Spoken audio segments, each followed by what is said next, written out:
Buttercup Dragon Mac and Cheese. What up, Buttercup? Hey guys, I'm gonna do an ostomy video. So if you are new to having an ostomy or you're considering the alternative to the treatments that you've been taking, whatever the case may be, we're gonna talk about those things that are not typically mentioned when you go in and talk to your doctor about these things, but they are real things. So buckle up and let's get started. The first one that I want to talk about is your clothes. And I remember this being such a huge concern whenever I first was like, oh my God, I'm gonna have this ostomy surgery, which clothes am I gonna wear? There are options. I wanted to show you what I'm wearing today. No big deal. Black is gonna be your new friend. It should always be your friend. Oh my God, you can see my kitchen being deconstructed. Ignore that. Okay, so I am not wearing my stealth belt today, big surprise, but they're both being washed. I have two stealth belts. I'll drop a link below and discuss the stealth belts here in a minute. But let's get past that. I have on a pretty baggy shirt, but I tucked it in here in the front. And my pouch is tucked into my pants. Most people's ostomies are actually a bit lower, so that does make it a little easier for them to cover it up. I wanted mine a little bit higher because I do wear my pants lower, and I wanted the pant line to not be on top of this thing, so they went ahead and made this a little bit higher for me.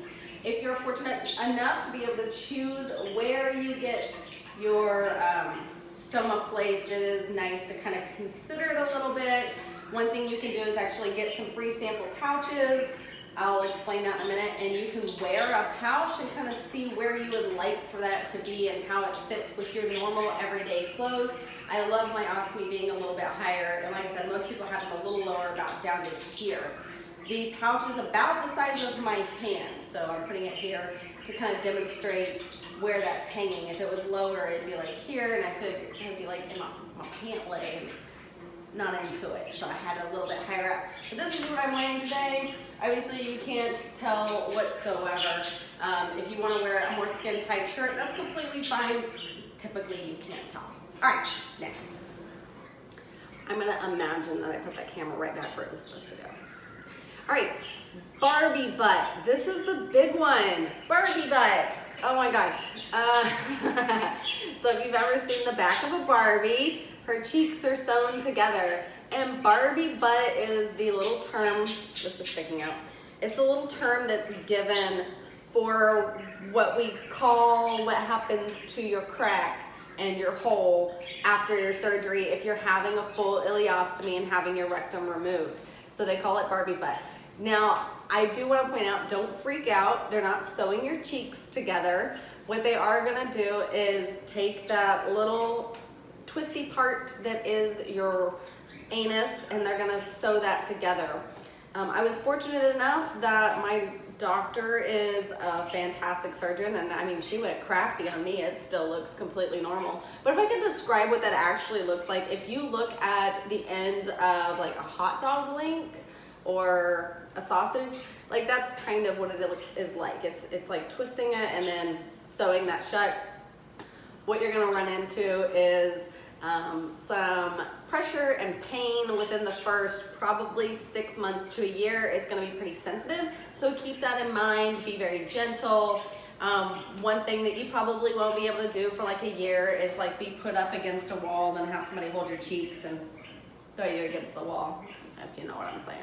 Don't do that. It hurts. Any kind of pulling might hurt. Sitting isn't a big deal because your booty hole is up inside your crack and it's fine. I didn't have any issues personally sitting on it, but it wasn't a big deal. Soaking in a tub, if you're having any kind of pain, is gonna be really nice. But as far as what it looks like aesthetically, I'll tell you a funny story. Of everything, like having the ostomy and all of that, I honestly was so upset because of the way my butt crack looked, and it was so swollen and angry, and all of that will go down, it will calm down. I honestly thought that it was going to look like that forever, and I was really upset. I'm like, this isn't what I wanted. It will calm down and it will go down. Don't worry so much about it. After about a year, that's pretty much what it's going to end up looking like. So that'll be, just be patient with it. It'll be okay. But if you want to know what that area is going to look like. Your cheeks are not going to be sewn together. Don't worry about that. I know that Barbie's cheeks are sewn together, but they call it Barbie butt because you cannot insert any more once you have your rectum removed. Okay, bagless showering is one that I hear a lot about, and there seems to be some confusion as far as what bagless showering means. So typically you can shower, I mean, I say typically, you can shower, you can get your pouch wet, all that, you can go swimming, all those things. I like every now and then, maybe once or twice a month, to shower without my entire appliance on. And that's really what it should be called, is like appliance-free showering. Because what I see people do is they'll have a two-piece system and they will just take the pouch off of that two-piece system and shower with the wafer still on. That wafer is absorbent. So I don't know if you've noticed, but when you take your wafer off, it's swollen just a little bit because it's mildly absorbent. So if you shower with your pouch off, that water is hitting that very absorbent area and it's going to decrease your wear time on that wafer. So appliance-less showering or appliance-free showering is you take the whole thing off and just clean the peristomal skin with just some hot water. That's it. I don't use any soap or anything on that skin. Hot water, a soft washcloth, clean that area really nice. It's really a great idea to do that when you notice that your stoma is being quiet, as in it's not being very active. Sometimes it likes to trick you and pretend, and it goes, oh, look at all this warm water, let's dance in it, and then it's a mess in the shower. That's a whole nother issue. You are going to poo on your foot at some point during the ostomy process, so get over that. But as far as showering without an appliance on, totally fine to do. The hot water is not going to affect your stoma at all. The stoma actually feels a lot like the inside of your cheek. I'm waiting because I know all of you just stuck your tongue on the inside of your cheek to feel that. Yeah, just lick that. Ah. That's the kind of the same material tissue, I would say, that your stoma is, and it's perfectly fine to put hot water in your mouth. It doesn't affect your cheeks to do that, and it doesn't affect your stoma to wash it off in hot water. So you're gonna be okay, don't worry about it. You're not like scalding your stoma. It might kind of shrink in a little bit like this because of it being irritated by something touching it. Anytime I touch my stoma, it kind of goes like a turtle. It just kind of does this. It doesn't go inward, it just kind of like shrivels up. It's not a fan.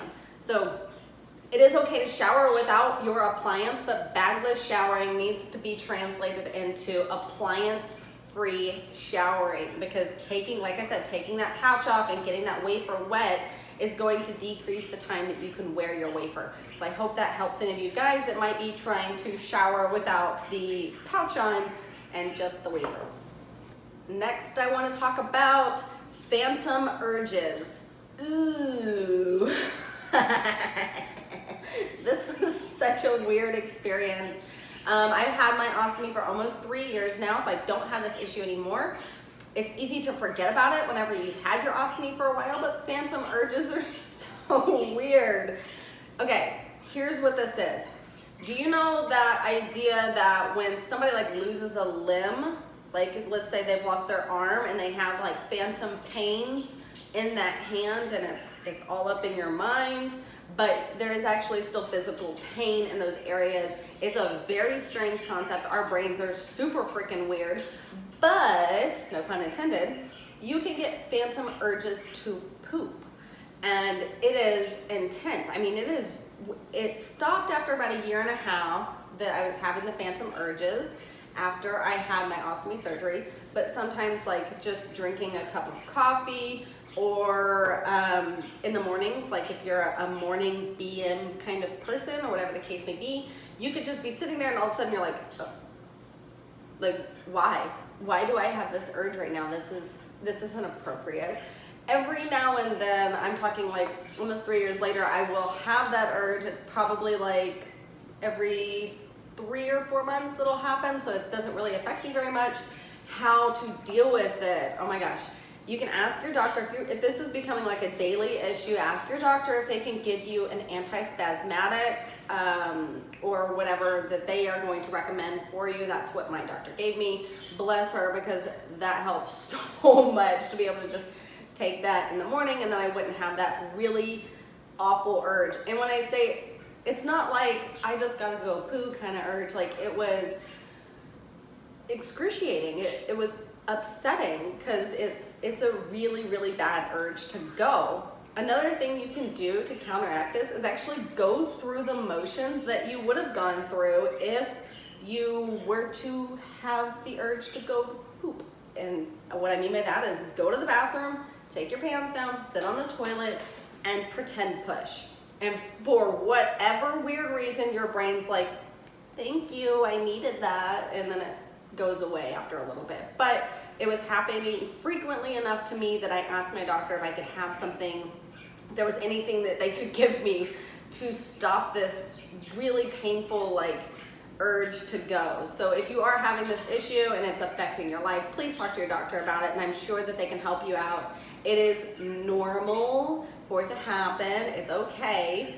And I hope that you can work through it. But like I said, just going to sit on the crapper for a little while could help to alleviate that urge that you're having. So I do want to talk about the backdoor stuff just a teensy little bit here. I almost feel like I'm out of my element to discuss this because of whatever.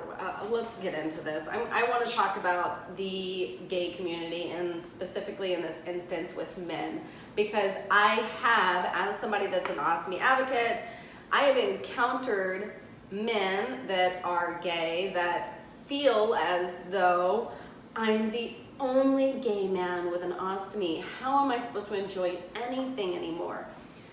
Darling, let me hug you and let me say you are not alone by any chance. I am going to drop some links in the description below. Click that little arrow down there of some Instagrammers that are also ostomy advocates that happen to be men that are homosexual, and they live a full life, a loving life. They are adventurous. They love everything about this. I just want you to know you're not alone. There's a Facebook guy, oh my gosh, I can't think of his name off the top of my head. He's really, really funny.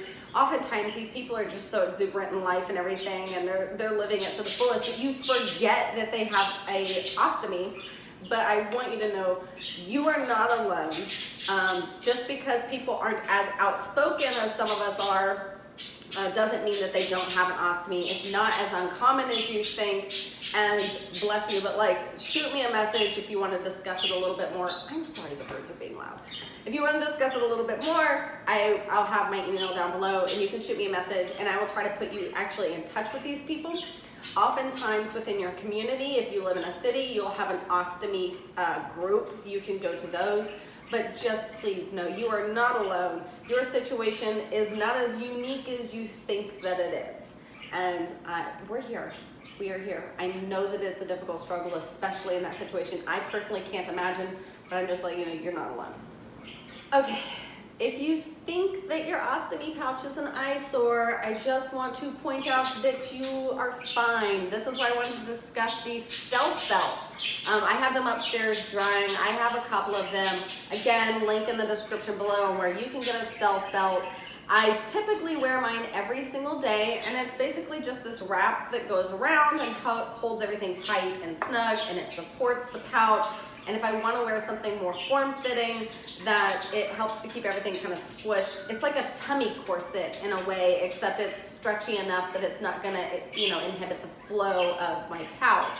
So it's a really great option if you're looking for something. They run about $100.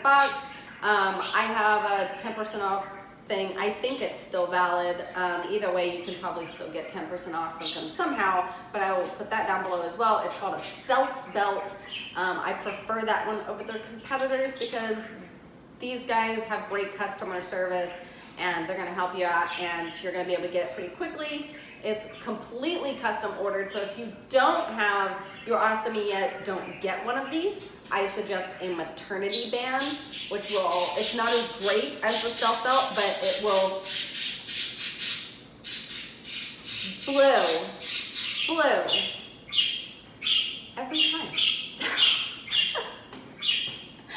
So So maternity band will help to keep everything flush. They run you about 10, 15, 20 bucks for a maternity band, and it's something that you can use in the meantime while you're waiting for your order to come in. Also, word of the wise here on ordering a stealth belt.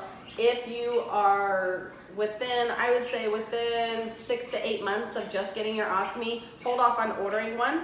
Your stoma will shrink as you get used to it. You also are probably trying to figure out which appliances that you prefer. So the diameter area of your wafer will probably change over time. And the last thing you want is to have spent $100 on this belt and it no longer fits because you've changed your appliance. So best recommendation, I'd say wait a year after you have your ostomy so that you're certain about which appliance you're going to be using, and then order your order your stealth belt based on those appliances.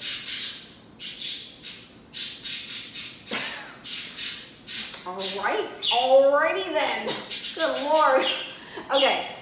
So yeah, give it some time, but a maternity band will work pretty well in the meantime. The stealth belt is like the gold standard of being able to stealth the thing. Another thing you might want to consider is an opaque pouch. I know that when you get out of the hospital, they give you that transparent pouch and you can see the whole shebang, and you're like, I don't need this much detail about what's happening in here. Now, while a transparent pouch is great so that you can see what's going on, some people prefer to have a transparent pouch.